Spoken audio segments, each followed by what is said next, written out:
So hello everyone, very good evening all. मैं विवेक कुमार शर्मा आप सभी का स्वागत करता हूं आपके अपने इस यूट्यूब चैनल नर्सिंग अड्डा 24/7 में।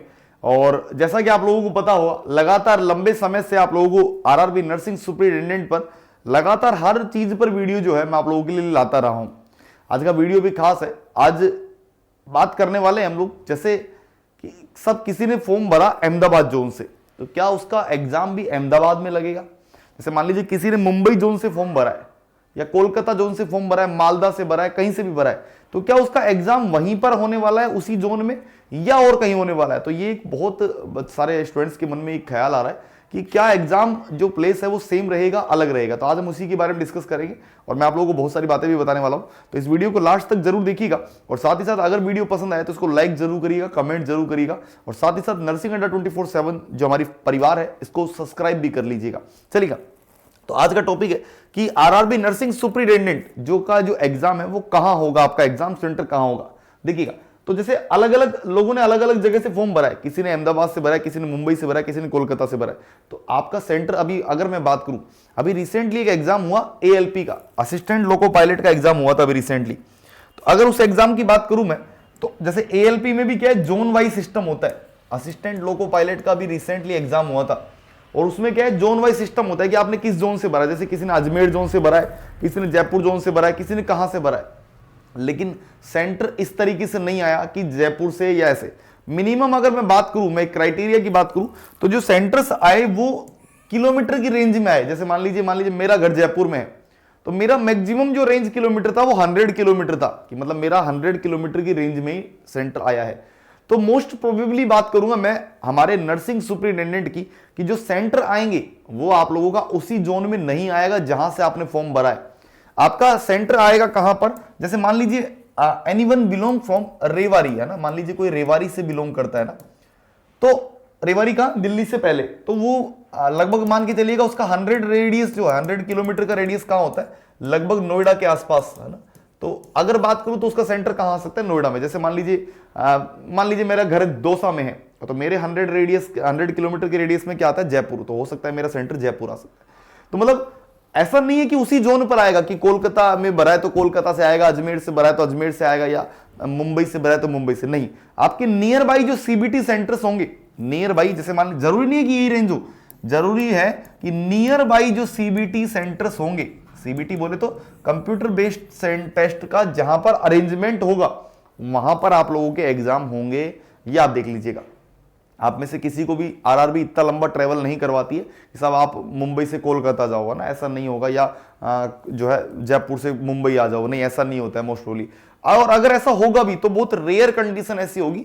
और वहां पर, क्योंकि देखो SC ST और बात करूं उन कोटा के लिए, तो ऑलरेडी रिजर्वेशन फैसिलिटी होती है कि जब आपका एडमिट कार्ड आएगा तो आप रिजर्वेशन बिल्कुल फ्री में करवा सकते हैं, उसमें कोई चार्ज नहीं होता है। लेकिन जनरल कैटेगरी के तो पैसे लगेंगे इतनी दूर जाने में, तो इतना दूर नहीं होता है, मोस्ट प्रोबेबली तो इतना दूर नहीं होता है। और अगर होता भी है तो एक रेंज वाइज होता है, 100 किलोमीटर, मैक्सिमम 150 किलोमीटर हो सकता है, इससे ज्यादा नहीं होता है ना। तो नियर बाई जो सीबीटी सेंटर होगा उसी पर मोस्ट प्रोबेबली चांसेस है कि उसी पर, जैसे एएलपी में भी आया था असिस्टेंट लोको पायलट में जो पैटर्न रहा, हो सकता है उसी पैटर्न को आरआरबी नर्सिंग सुपरिटेंडेंट अपनाएगा। दूसरी बात, अभी भी बहुत सारे बच्चों को एक कंफ्यूजन है कि सब एग्जाम का मैं बात करूं कि लैंग्वेज जो है वो लैंग्वेज कैसे रहने वाला है। तो देखो मैं आप लोगों को बता देता हूं, एग्जाम जो है वो 13 लैंग्वेज में होने वाली है। कितने? 13 लैंग्वेज में आप लोगों को एग्जाम मिलने वाली है। अलग अलग भाषाएं, हिंदी है, कन्नड़ है, मलयालम है, तमिल है, उसके अलावा मराठी है, उसके अलावा उर्दू है, और भी बहुत सारी भाषाएं हैं, और इंग्लिश भी है। तो आपको मैं एक बात बताता हूं, इंग्लिश तो डेफिनेटली आएगी है ना, इंग्लिश तो डेफिनेटली आएगी है ना।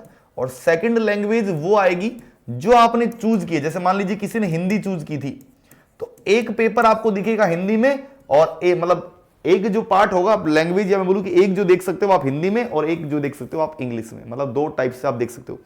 अगर किसी ने इंग्लिश भरा है तो केवल और केवल इंग्लिश ही दिखाई देगी, हिंदी में दिखाई नहीं देगा।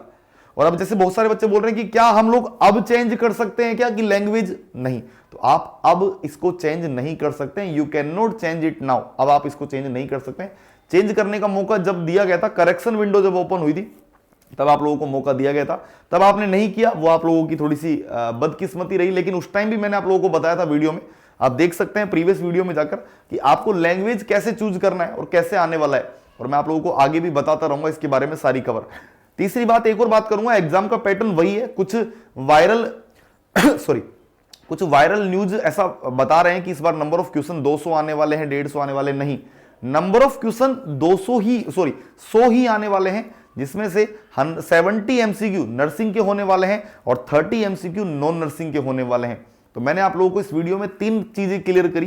पहली बात कि आपका सेंटर उसी जोन में नहीं आएगा जहां आपने फॉर्म भरा था, आपके नियर बाई जो भी सीबीटी सेंटर होगा वहां पर आएगा, पहली बात। दूसरी बात, पेपर 2 लैंग्वेज में दिखेगा, एक इंग्लिश में और एक आपने जो चूज करी है वो, अगर आपने हिंदी चूज करी है तो हिंदी और इंग्लिश दोनों, और अगर आपने केवल इंग्लिश चूज करी है तो केवल और केवल इंग्लिश में मिलेगा।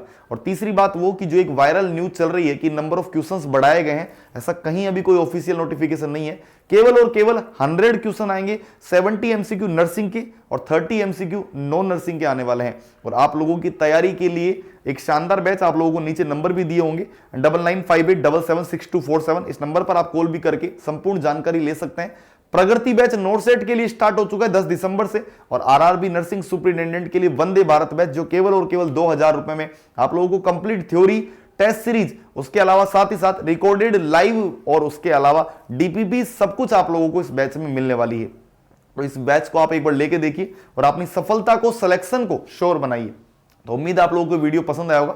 इस वीडियो में मैंने तीनों डाउट आप लोगों के क्लियर किए। अगर आपको वीडियो पसंद आया तो इसको लाइक जरूर करें, कमेंट जरूर करें, सब्सक्राइब जरूर करें। Thank you so much, all the very best.